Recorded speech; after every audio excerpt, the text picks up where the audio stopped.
আসসালামু আলাইকুম। সবাই কিরকম আছেন? আল্লাহর রহমতে। আপনাদের একটা টিপস দেওয়ার জন্য আজকে ভিডিও করা। আমি আজকে গরুর বট নিয়েছি। যে যা বলেন, আমরা বলি গরুর বট বা উজুরি, কেউ বলে বুড়ি। তো এটা আমি সুন্দর করে কেটে টেটে ধুইয়া, ভালো করে ধুইয়া টুইয়া বসাইছি চুলায়। পানি টানি কিছুই দেই নাই, বাস দিছি একটু হলুদ, আর এখন দিয়ে দিলাম তেজপাতা। এই তেজপাতাটা আমি 4-5-6টা তেজপাতারে আমি মাঝখানটা চিরা দিয়ে দিছি। কারণ কি, উজুরির কিন্তু একটা গন্ধ থাকে, ওই গন্ধটাকে মানে আমি কাভার করার জন্য।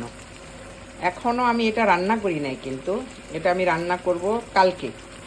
এই জন্য আজকে আমি রাতের খাবার বানাইতেছি আমার বাচ্চাদের জন্য। বার্গার ফ্রাই করলাম, আর উজুরিটারে আমি একটু ভালো করে জাল দিয়ে তেজপাতা দিয়ে একবারে শুকনা শুকনা করে ফেলামু। এই তেজপাতাটা ফ্লেভার এই উজুরির মধ্যে গিয়ে উজুরির যে একটা দুর্গন্ধ থাকে, ওই গন্ধটা মানে কাভার করে নিবে। তো এটা আপনাদের সাথে শেয়ার করলাম, যদি আপনারাও জানেন। অনেকে তো জানেন সব পদ্ধতি, তা যারা না জানেন তাদের জন্য মানে এরকম করে তেজপাতাটা দিলে আর উজুরিটার পানিটা একবারে আমি শুকাই নিব।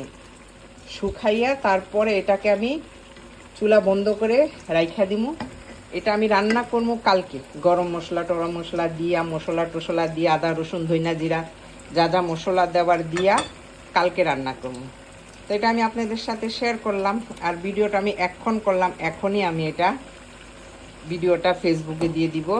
যাদের ভালো লাগে লাইক কমেন্ট শেয়ার করবেন, আর আমার ভিডিওগুলি পুরা দেখবেন। ভিতরে গেলে আপনারা কিছু না কিছু ভালো ভালো ফিল করবেন।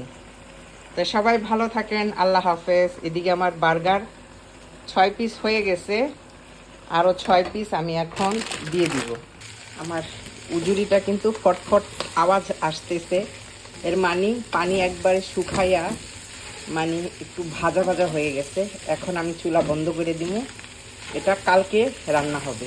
আর একটুও স্মেল কিন্তু আসতেছে না এখন, কারণ আমি যে চুলার সামনে দাঁড়ানো, কোনো গন্ধ নেই।